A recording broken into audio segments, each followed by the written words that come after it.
Hello, and welcome to today's video. Do you know what I'm going to talk about, you sick fucks? Today, I'm going to talk about a video that I kind of made on, well, I did make on TikTok about a year ago.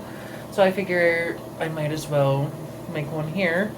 And I talked about what is the difference between goth music and metal music. So today, I'm going to be talking about the difference between goth music and emo music.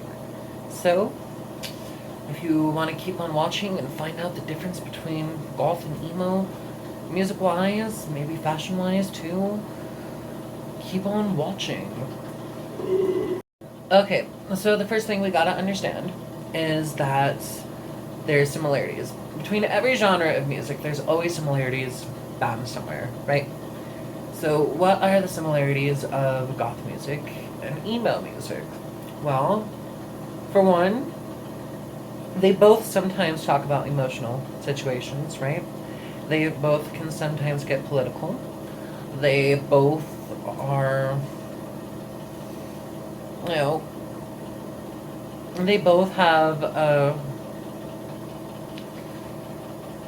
wide range of musical types, right? They also both kind of started, well, goth kind of technically kind of started in the late 70s, but it didn't really start until the 80s. But emo started in the 80s as well. And as far as I can tell, similarities that they have, that's probably it. What are some differences now? Now, the first difference I want to talk about is let's talk about the heaviness of the music, right? Like I've said before, goth music doesn't really get that heavy when it comes to like musical sound, right?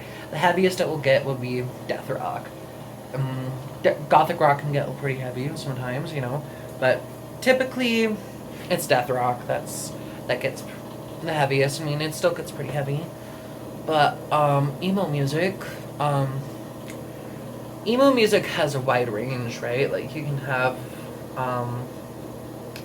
get as heavy as deathcore or metalcore.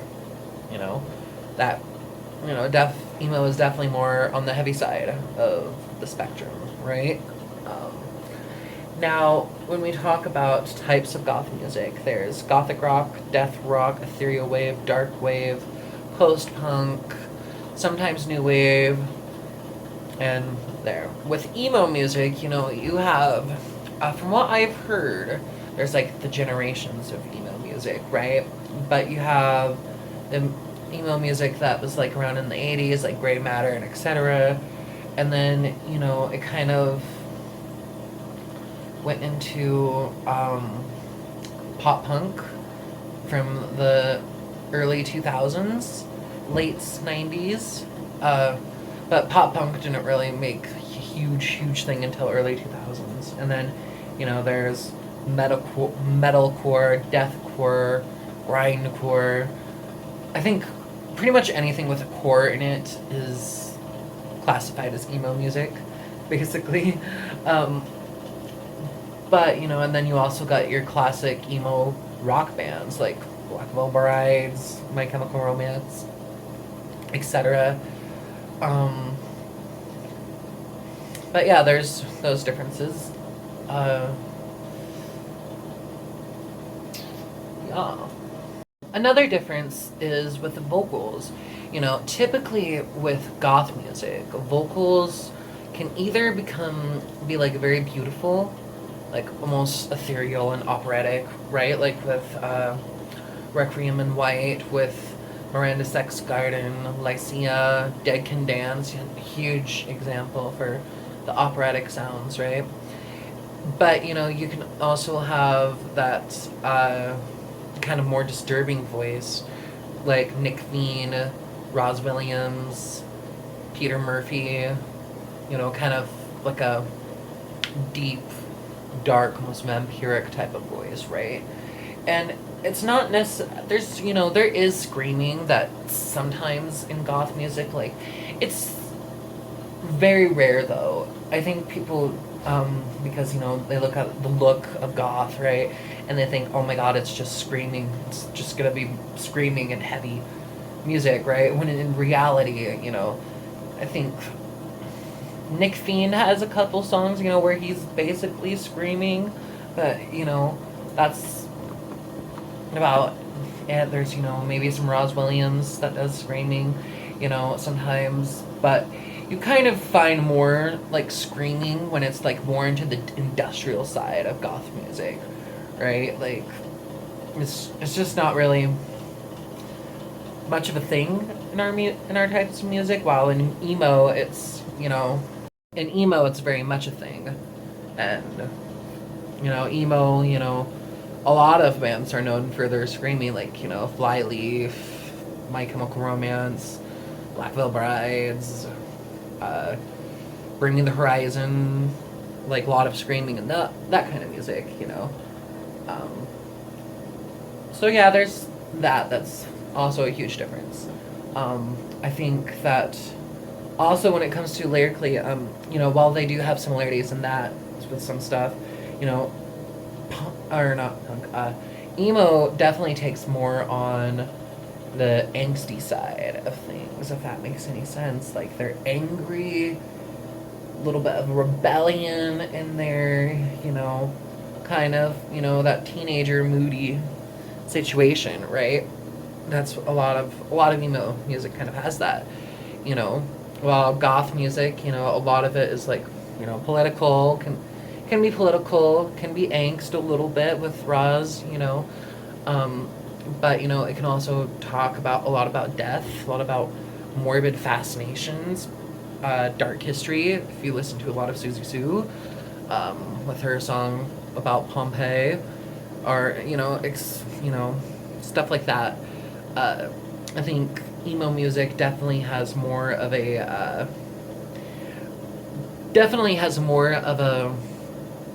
commercial side when it comes to lyrical content, right?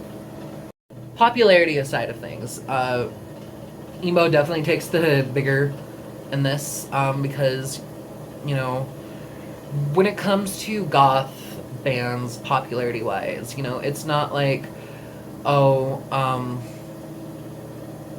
this is the biggest goth band in the world, or this is the biggest goth band in the world. Like, there's certain levels of popularity, within each band. Like, aside from The Cure, um, when they did their goth music, now they're not so much. They don't do so much goth music anymore. But when they were very much a goth band, whether they want to accept it or not, they were probably the biggest known goth band out there. But it's not necessarily like that within goth. Like, there's certain bands within each certain of the subgenres that's pretty big. And like, for example, Dead Can Dance is very, very well known within the goth subculture, but I don't know if I don't want to say it's on the same kind of level as, let's say, Bauhaus or Susie Sue.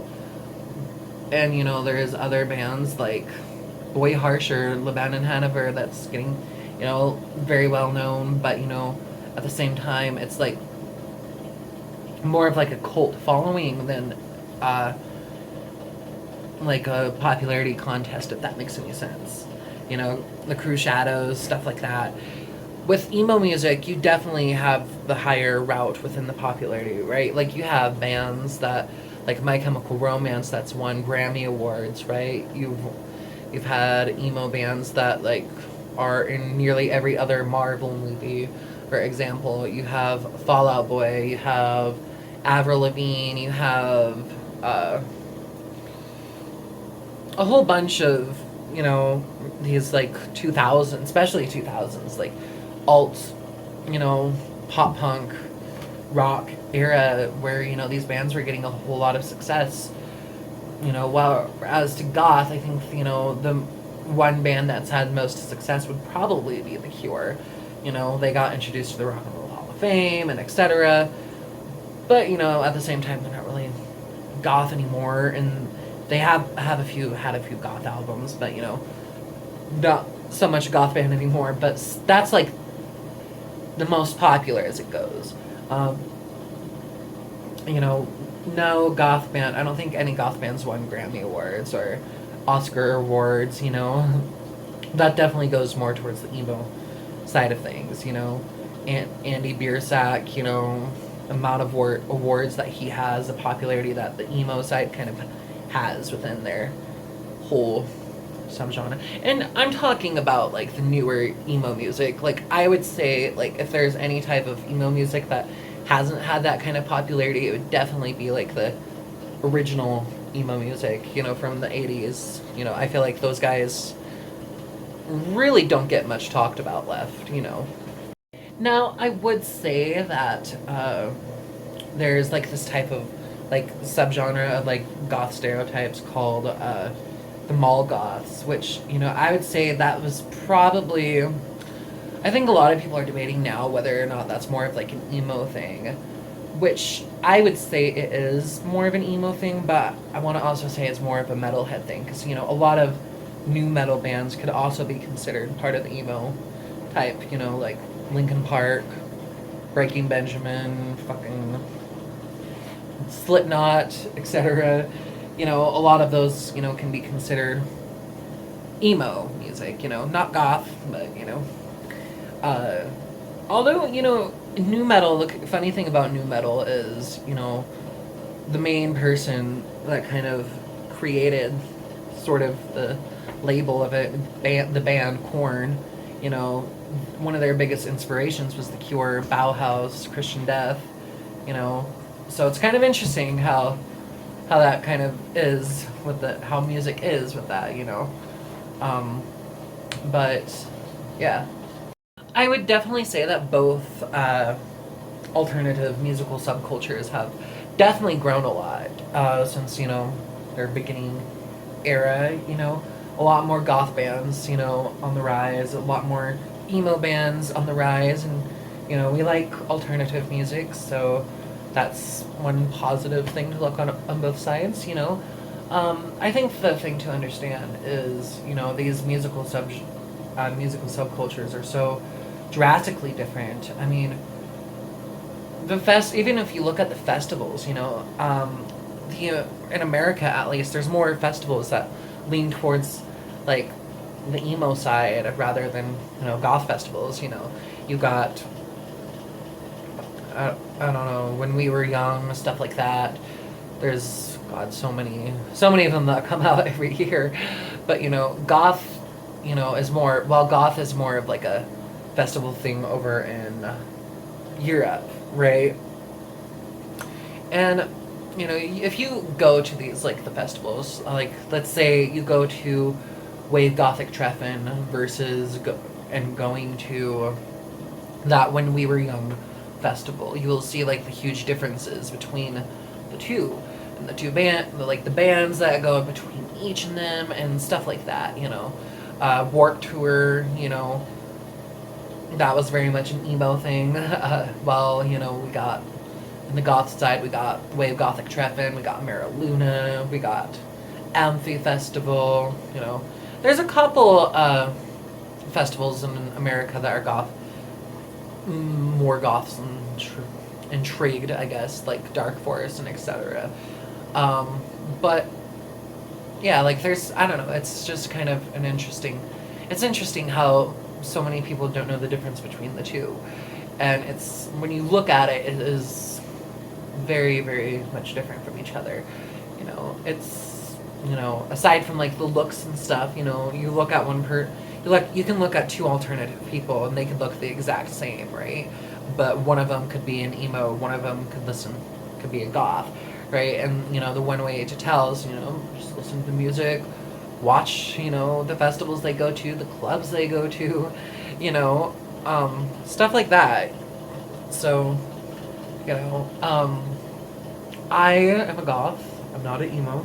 I'd like to get more people into the goth subculture, but it's kind of like play around, see what's what, and stuff like that. That's my take on the difference between emo and goth music. Maybe the next one I'll do is industrial goth, which, you know, that one's a lot harder because there's a lot more intertwining stuff between goth and industrial. It's like this sometimes. But yeah. Hope you liked this video and stuff, and I'll see you next time. Bye.